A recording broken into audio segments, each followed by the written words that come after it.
Hello, second graders. Mrs. Parent here. I hope you had a wonderful weekend and that we have a wonderful week as well. In reading, you know that we've been working on fairy tales now for a couple of weeks, and this week's fairy tales are going to be focusing on Cinderella.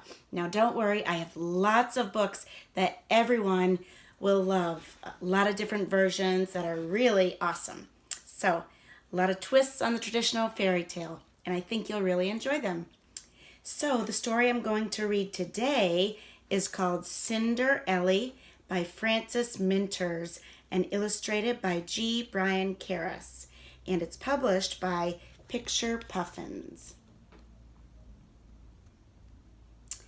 Now, as we read this fairy tale, I want you to be thinking about what things we've been learning about that are oftentimes found in fairy tales.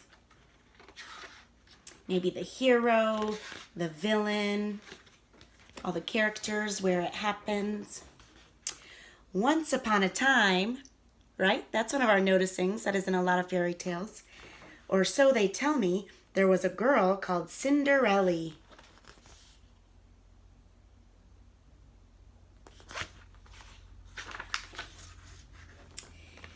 Ellie was good and she was pretty. She lived with her folks in New York City. Do a connection sign if you've ever been to New York City. With Mom and Dad and Sue and Nellie, her sisters were mean to Cinder-Elly. When school let out, they'd watch TV. They'd ask Cinder-Elly to serve iced tea, or else they'd play a video game, but they never asked Ellie to do the same. They are not being very kind like you guys, huh? I know you would always be kind.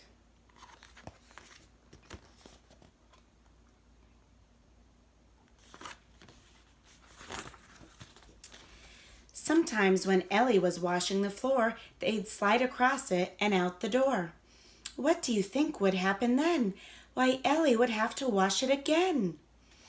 Ellie cleaned up 'cause she liked to be neat, from the hair on her head to the toes on her feet. She worked so hard, it was a pity she had no fun in New York City. But then one day, Elle got a note. So did her sisters. Somebody wrote, Sue, Elle, and Nellie, we picked your name. You've won free tickets to a basketball game. There she is with her sisters. That would be exciting to win tickets to the basketball game. We accept with pleasure, said Sue and Nellie. And I do too, said Cinder-Elly. Her sisters just looked at her and smiled, and then they said, you can't go, child. But I'm invited, it says so there. You're too young, Ellie, and you've nothing to wear. I'll shop, said Ellie, but you've no money. Ellie's mother agreed. They're so right, honey. There's no money for 3, only money for 2. Let your sisters go, Ellie. They're older than you. So Ellie's big sisters went right out shopping, and Ellie stayed home and did the mopping. Poor Ellie, huh? That would not feel very good. Might make her feel a little sad or disappointed. The night of the game, as Elle watched them go, an old lady came by and said, Ellie, hello. Excuse me, said Elle, but I know all the dangers. I'm never allowed to speak to strangers. Give me a connection if you know that too. I'm your godmother, Ellie. Don't you recognize me? Last time I saw you, you were 2 or 3. I'm here because we have things to do. Keep your eyes on my cane. I have something for you. What do you think it is? What's your prediction? We'll have to see if your prediction is correct. That's okay if your prediction's wrong. It's always just a guess to see what happens next in the story. It means your brain is thinking about what's going on as you listen. She waved her cane once. Elle squealed like a flute. Her clothes had turned into a basketball suit. And here's something else to go with your clothes. Glass sneakers, said Godma. You'll need 2 of those. Now wait, Godmother, hold on a minute. I'm just watching the game. I don't want to be in it. Oops, said the lady. "Excuse my mistake. Let's see what else my cane can make." And poof! Ellie wore a satiny shirt with a beautiful flowery red mini skirt. Ellie was happy because she looked so fine. Now go to the game and have a good time.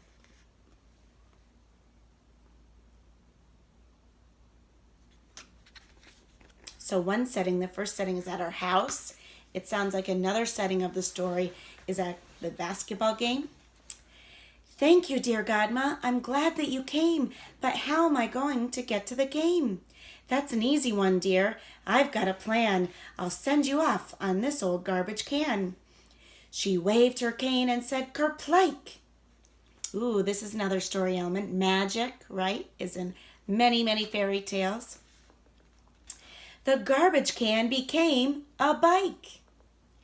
Elle got right on and almost fell off, 'cause riding a bike in glass sneakers is tough. "You'll be fine, Elle. I know that is true. There's just one thing I ask of you. Be home by 10, or else, my dear, your pretty new clothes will disappear."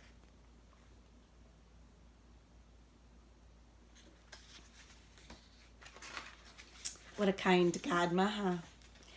"No problem," purred Ellie, as sweet as a kitty. Then she rode off through New York City. The game was just starting when Elle got to her seat. Out ran Prince Charming. People rose to their feet. "Let's go, Prince Charming," Elle yelled with the rest. Of all her school's players, Prince was the best. Prince was passing the ball, but he looked at the stands. Boom! Some huge guy knocked the ball from his hands. Ellie stood on her toes and raised her arms fast. She caught that ball before it flew past.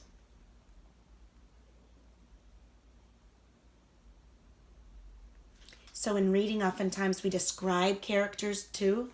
So she's alert, she's quick to be able to grab the basketball. She has good reflexes, we call that. "Hooray!" yelled the crowd, except Sue and Nellie. The sisters just stared at Cinder-Elly. "Is that Ellie?" asked Sue. "No, that's a bad guess. She's older than Ellie and much better dressed." "Here's the ball," Ellie shouted as she threw it up high. "In the future, be careful." "Thanks, miss, I'll try." Prince stared at Ellie and said, "Glad to meet ya. After the game, let's go get some pizza." "What's your name?" he asked. "I can't tell you, I fear," for Elle was afraid that her sisters might hear. When the game ended, the other side clapped. They were good sports, even though they got zapped. "Will you wait for me, please?" Prince stopped by Elle's chair. "I'll shower and change and blow dry my hair."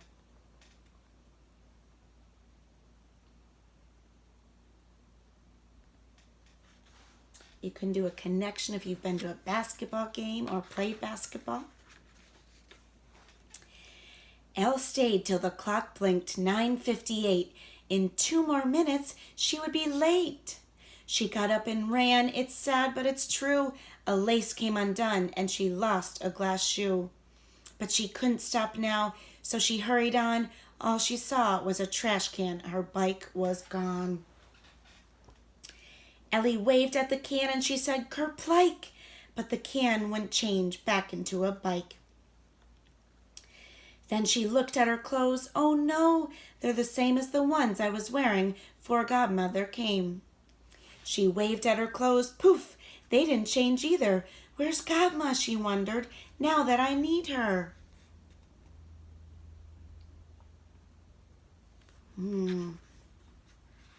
Let's see what she's going to have to do for her plan. Meanwhile, Prince Charming, looking pretty cool, was busy signing photos for the fans at school. When he was finished, he looked all about. Ellie wasn't inside, so Prince went out. Outside, he saw no one, just some girl who ran off down the street with a huge garbage can. But on the steps, he spied one sparkly shoe. "This sneaker," said Charming, "gives me a clue."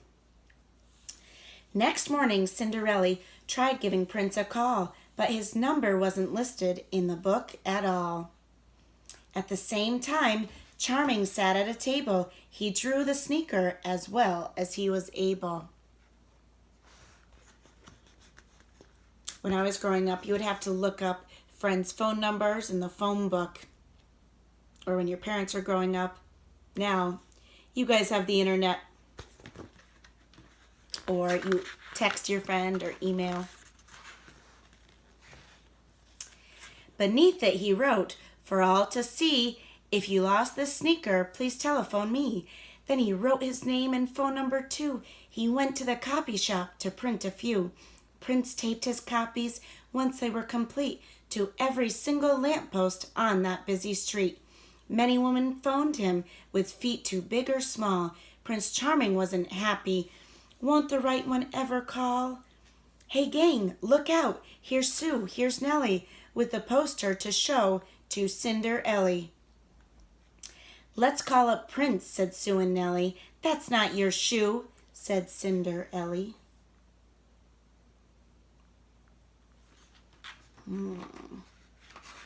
How is this problem going to get resolved? Oh no, they said, but we'll try it, since how else could we ever meet a real live prince? They phoned Prince Charming, and just as they planned, he dropped in to visit with the sneaker in hand.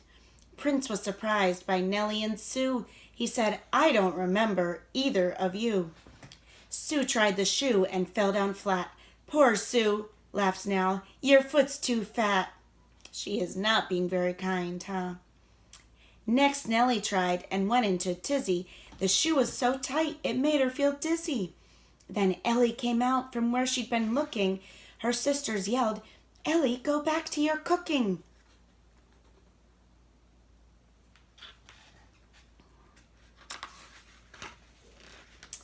Cinder-Elly sat down and put on the shoe. Then she took out the other and put that one on too.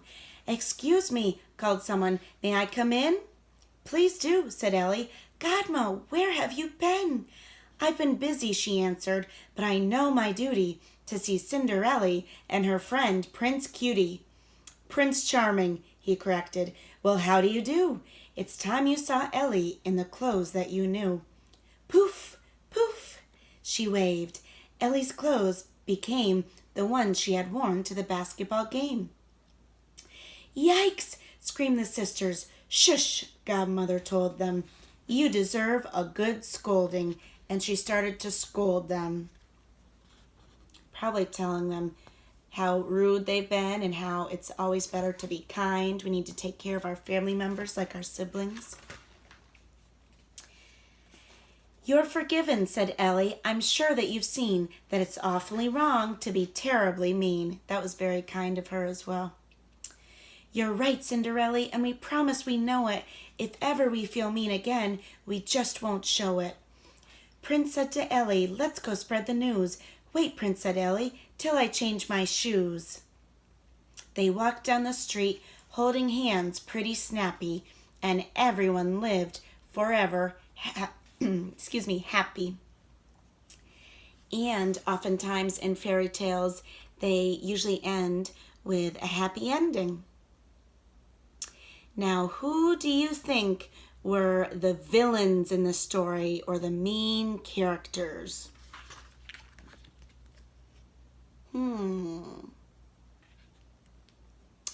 If you said Cinder-Elly's sisters, you would be correct.